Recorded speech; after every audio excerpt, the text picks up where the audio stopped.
mungatitsananguriro here imimi ukama hwenyu naRuth Hwara? Okay, ndinotenda. Ruth Hwara amai vake ihanzvadzi yababa, kwandiri vanenge vari tete. Zvichireva kuti Ruth achiona imimi aiti sekuru? Yes, ndichimuona ndemuti muzukuru wangu. Tichiona imimi muri wechidiki, zvichida manga makore enyu anga akada kuenzana ake, mungatitsananguriro here kuti imimi zviri kukubatai sei kuti muzukuru wenyu upenyu hwake hwapera, vamwe vachiti uchitoda kutotanga? Izvinhu zvinobata kuti munhu wakakura naye muzongotsakatika uye uchisara, zvinhu zvekuti nikutotarisirawo upenyu hwakewo hapana chakaipa chaunoshuvira munhu, kuzoti tikure kubva udiki kusvika patiri tingoti tese chinoenda zvakadaro. Sezvo zvinorwadza kuti rwendo rwake rwazogumira panzira. Tinoziva isusu kuti panoitika zvinhu zvese miromo inowanda, iko zvino tinoona kuti pamasocial media pakatenderera nyaya dzakawanda wanda, vamwe vachiti pabuda mari yakati, mari haina kufamba nemazvo, pachibuda kunyangwe nemazita evanhu ainzi uyu ndiye anenge akashandisa mari yake, mari yakanga ichitumirwa munhu kuti arapwe. Imimi sasekuru makawana mukana here wekuziya mafambiro aiita mari kana kuti zvichida pane imwe yakapinda mumaoko enyu? Tichitaura mamiriro emari, Ruth akarwara, vakatibatsira kuricha out mhuri yeZimbabwe. Zveshuwa mari dzakaungana dzaipinda nenzira dzakasiyana siyana dzinosanganisira maEcocash, maInbucks, Mukuru, maWorld Remit nemaRemitly, zvakangosiyana siyana. Zveshuwa ndinewo mari dzaiuya kwandiriwo dzemafoni. Ipapo ndinobva pane dzimwe mari dzaiuya dzaingotransferwa semunhu wakanga tagara pasi pakarongwa zvokuti vazoenda kumhuri yeZimbabwe vachiti tibatsire tiwane mari. Mwana akanga ari panguva yakaoma and iye ainge vairi namai vacho. Ini ndosaka bva toti sekuru tinokumbirawo kuti ndikwanisa kutibatsirawo nemadetails enyu akati no ini pari zvino nditose ndiripo. Zveshuwa mari yaipinda ndichinotora tichitoita zvekuti zvekuchipatara zviita sei zvifambe. Sezvisinewo zvizhinji zvakataurika pasocial media handina kuwana simba rekutaura zvimwe zvacho kana kupindura, nekuti zvizhinji zvaivapo zvaiva nyaya dzandisina upopu nazvo, saka handina chandakakwanisa kutaura, asi ndakangogamuchira sezvazvingotaurwa ndikati ini ndikaindite nepandinokwanisa kuti muzukuru wangu anoziva ndini nemuzukuru wangu, kana kuti pamwoyo pangu ndinozviziva zvandoshira nemuzukuru wangu, handito chiro chakanaka. Zvichireva here kuti imimi ndini sekuru Nigel? Zita rangu ndiNigel Makono, sekuru waRuth. Ndine mari pese pamaflyer, namba dziripo, namba dzangu dzese dziripo dzese zvadzo. Zvichireva kuti izita renyu here imimi rasvibiswa rokunzi imimi ndimi makashandisa mari zvisiri izvo? Hongu, inogona kunge rakasvibiswa, asi inini handisi pakutsvaga mbiri kana kutsvaga chii. Zvizhinji zvakataurika zvagara kuita chakanaka vanhu vanongotaura, kuita chinhu chakashata vanhu vanongotaura, asi ndanga ndisine nezvimwe zvese zvingava zvinobva kuvanhu.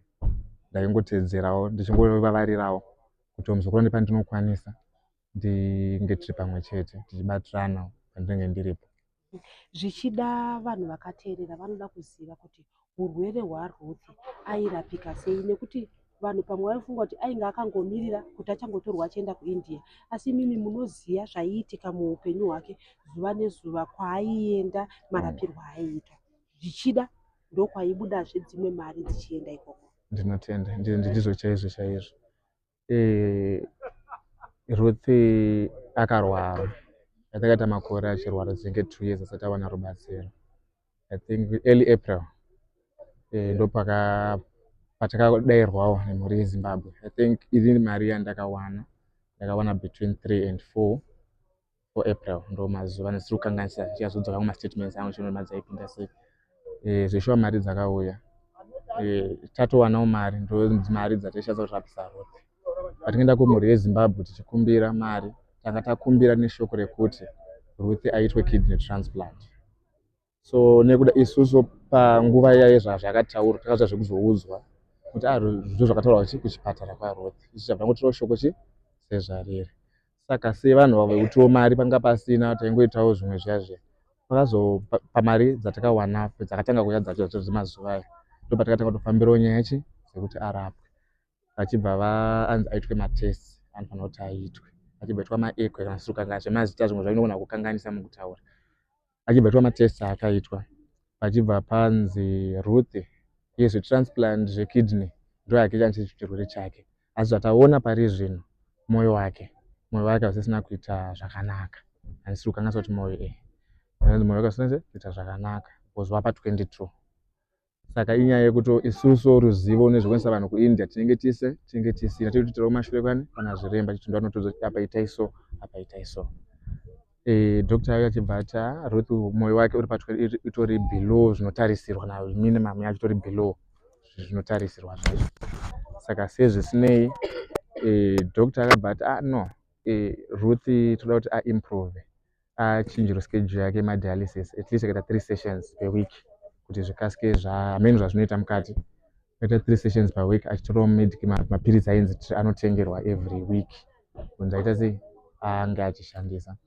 Vachiti munodzoka pa3 months, asi kuti tione kuti zvaRuth zviri kuitika kuti mushonga treatment iri kushanda here. But at least kana mamba 2 months imbodzokai. Zvisho takaita sekudaro 3 months dzaRuth patakaenda matest taifana kukwana August onwa. Asi June, end of June, early July akanawo matest. Akaitwa futi iwayo matest akaitwa. Hati achibva improve. Zvekuti takatoti kusvika August wechi3 pamwedzi wechi3 tichaitotarisira kuti tichangaita sei yasimuka kubva yakabva pa22 chinzaenda pa33 here, handisi kukanganisa zvamwe pamapercentage. So zvadaro atakutofara kuti Ruth at least zviri kuita. Saka sezvisinei tatoti hati yaRuth rega tishinge nemamedication aita. Ruth akabva anzi aita blood infection because mvura paimboita zvekuungana mvura saka anga asvika chibhegi, saka mvura dzanga dzakuungana muchibhegi. Azonzi mvura dzi hadzichakwanisi kubuda, autanga futi zvekuungana mvura mumhere, zvekuti blood infection yakadhonza mwedzi wese almost the whole month of July. Zvichireva kuti kwese ikoko nezvese zvaitwa pana Ruth maitora muhomwe iya iri kunzwa nevanhu muchibhadhara. Ndo mari dzataitoshandisa because takanga tisitorina mari, asi mari yatakatopiwa nemhuri yeZimbabwe ndo mari dzaishanda. Zvichireva kuti imimi sekuru Nigel uri kuti kumhuri yeZimbabwe mari yamakaita entrust to us hatina kuiita abuse, takaishandisa zvaifanira kunge zvichishandiswa pana Ruth. Pane zvimwe zvatakasangana nazvo in the process, but mari dzaishanda, mari yese taiisa paurwere hwaRuth. Zvese pakanzi pane chakati inhau yekuti nebasa rangu ndinongoitawo zvemotikari. Pamwe pacho ndaigona ndiripo, pamwe pacho ndaigona ndiri kure, asi pavaitaura kuti parudiwa mari yakati kana ndichikwanisa panguva ndoziva kuti chete pandiri kandiite makozi angu wemari kuHarare, kana kanditi nhingi auye pamuri nemari. Handina kumbobva ndamboita issue neizvozvo. Asi pamazuva ekupedzisira pane pakandifonerawo pana ndiri kune rimwe basa aura ndeitofambawo ndakati tete izvozvi ndiri kure ndine zvandiri kuita handikwanisi kubata foni, ndatowana mukana nditaure newe, asi kana tete mune zvikwanisiro zvekuda nguva iyoyo itai, ndipe mazuva 2-3 ndinouyaiko kuti tese toita mesi dzacho tonanganisa. Ndaiitirawo handizivi kuti ivo havo vakazozvitorawo sei kana zvakazobudawo sei. Ndopekuti ipapo handina kukwanisa kuronga zvinhu. Mangu anonga nguva yakadiki kubata foni yangu ndikwanise kufona zvivatsanangura, asi tichitopedza takatonge tatonzwanana ndikatozororawo ndati ndo maitora zvakazoita. Sakawo mari yese dzakaungana dzakabva kwakasiyana siyana. Takaitawo issue anosanganisa zvinhu because ndaichipotera history yaRuth ndapedza history zvoenda kuissue yemari. Saka Ruth akaita blood infection chibva yatora almost the whole month of July. Saka aita month yaJuly pane paakabuda towards month end yaJuly tatopinda August. Atobuda aitoti vaita zveblood yatreatwa. Sezvisinei aitawo mazuva mashoma ari kumba ndakanga ndisipo. Takazotorwawo nababa vangu tobva kwachiiswa kuchipatara achibva anzi Ruth astroke. Saka astroke kudaro ini pandakazodzokawo ndakangobatirawo basa pakapasirwa nevamwe vakanga varipo tichibatsiranawo. Zvakawanda zvakanga zvakungoitika but ndakangoti hazvina basa ndifocus nezveurwere. Zvaitawo stroke. Ruth vandaimuziva ari kumashure nezvakanga ava panguva iyoyo zvakanga zvasiyana, zvekuti waigona kuti ukamutarisa mwoyo wangu masodzi yaibuda zvandaiona nezviri kuitika nezvekuti even nanhasi inondibata. So sezvine musi wekupedzisira Ruth dhokta vakauya vachibva vati anenge ari neropa raklota mumusoro, nenguva vakazvitaura hazvina kutora nguva kuti akabva atisiya. So mamiriro azvakaita paurwere hwaRuth zvekuti even tese yaifana kuitwa August hainakwanisa kuitika zvakaitika pana Ruth. Then tiri kunyaya dzemari, indaitaura kuti mari tine mari dzese kuma ecocash, pane mari dzaswa kumabhengi, kuita mari dzaiya kuma-inbox machiendete. Saka mari dziya zveshuwa dzakauya dzaipinda maoko angu and I was responsible for mari iyoyo. Takangoita urombo munyama, I can say. Ruth achitanga I think between 3 na 4 pakaraiswa mari inokwana 13,000 ecocash. Sezvisineiwo takatrusta like takatoita paEconet shop because ndo time yekuti mari yauya, there's no time yekuti tiwaste unofanira kuti arapwe. Tibvanaita paEconet wonaka like ndakangoona Econet shop yakanga pa nearby kuti kumba kwedu kwana Ruth nechinhu kuzoti chiro zvakaita sei ikangoita mari yadzaisa zitorwe chibudisira munhu mari. Pakubva saka ndakamuti mari yakati unokwanisa here kundiwanira. Zvanzi handiji ndinoiwana but achiri makuseni. Saka kunokusako mari ini ndoda 30 minutes kuenda kutauni kuti nekudzoka. Kana ndadaro mari yako inenge yapo. Since wawazotaura wanditi nditange ndaisa then wakuzoexplaina. It's okay chimwe pazviripo ndase ndimhanyira kuchipatara. Ndibva ndamhanya kuchipatara.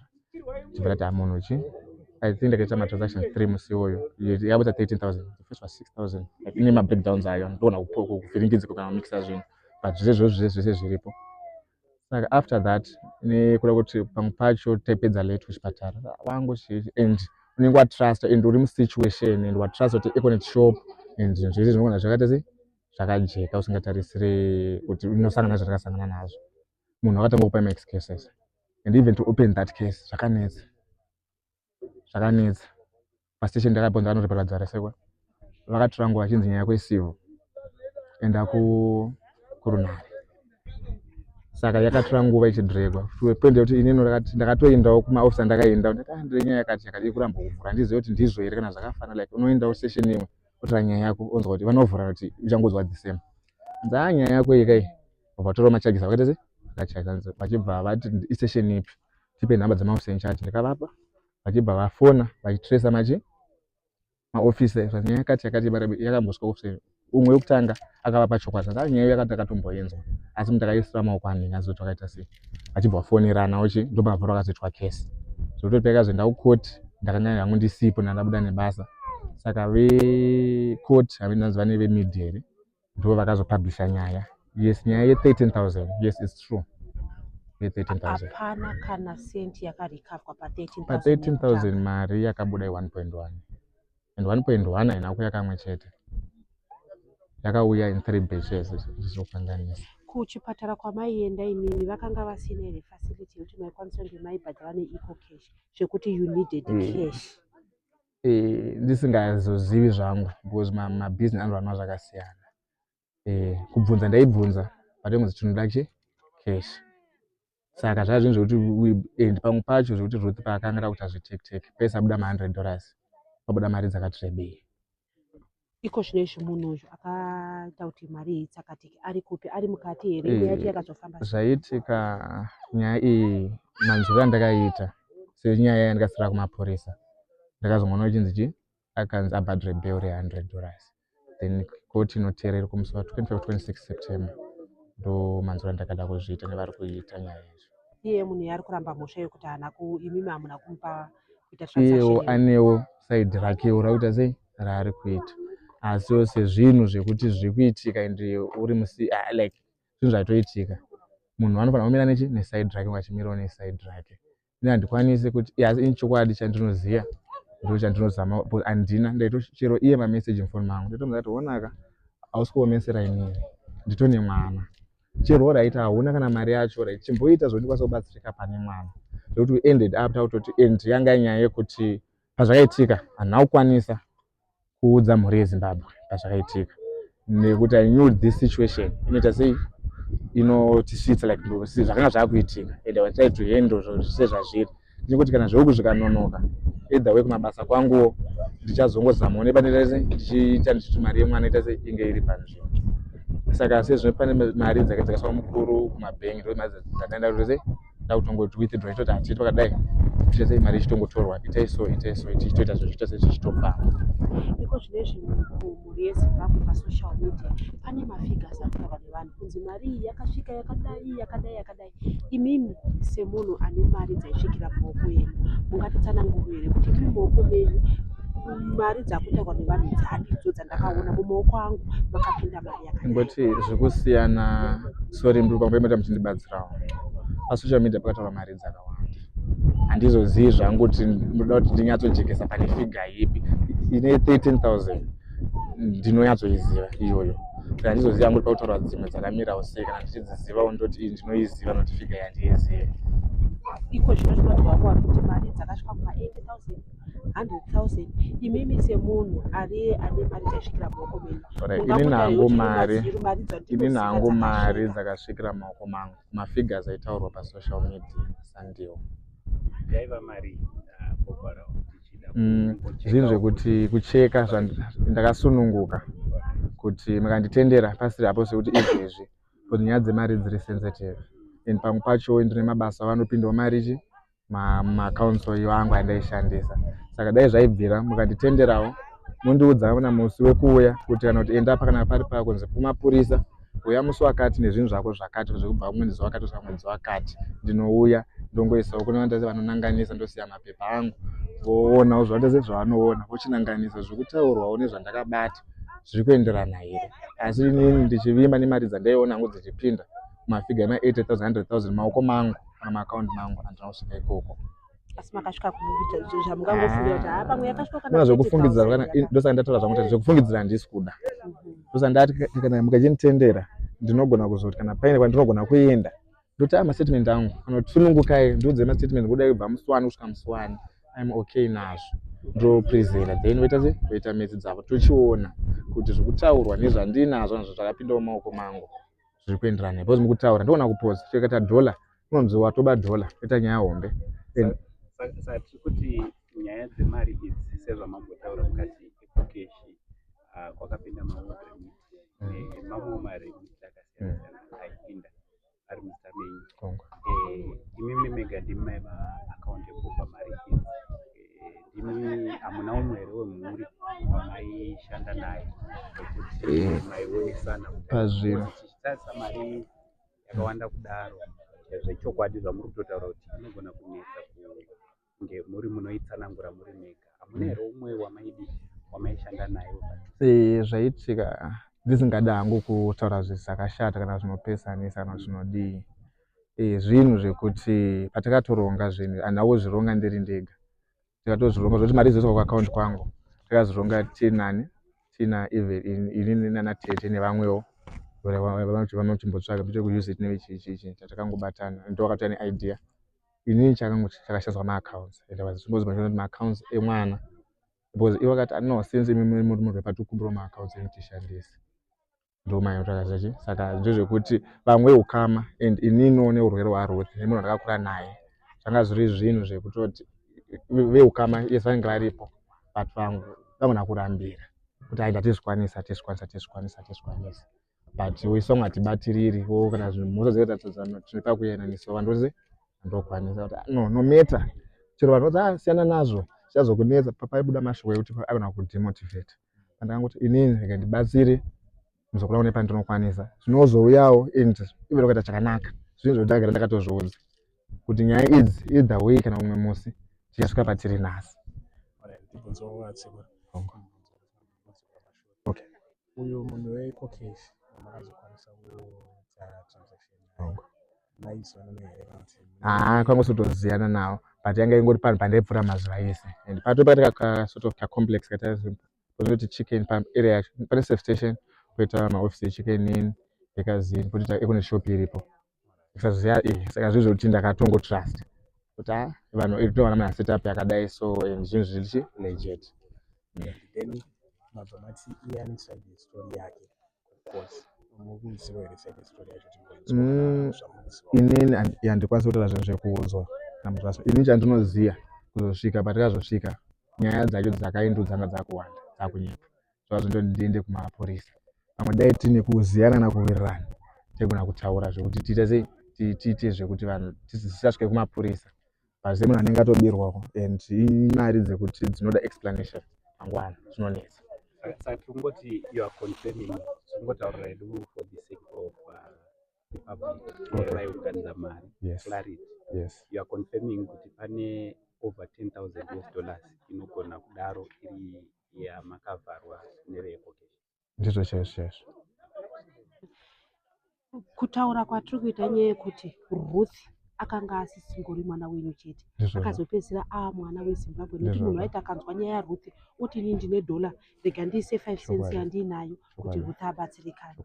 Saka iko zvino izvi sekuru mungataure here imimi makazvimira nemuromo wenyu kuudza muri yeZimbabwe kuti mari yamakaita entrust mumaoko mangu ndakaishandisa paurwere hwaRuth?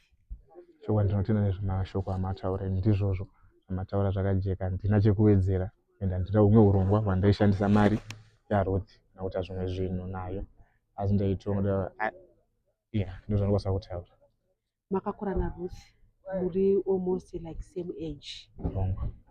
Mashoko apa muda kutaura kumuzukuru wenyu iko zvino izvi muzukuru aradzikwa nhasi uye mungatitauriwo here kuti aradzikwa akapfekei? Tadzwa mwataura kuti gauni rake ranga riripo imomo maaradzikwa. Patita Bonneville angapfeka suti yake yaifarira reblue then pazoita kuti gauni rawaridzwa pamusoro pebhokisi rake achibva achengetwa yakadaro. Mashoko amuda kutaura kumuzukuru wenyu?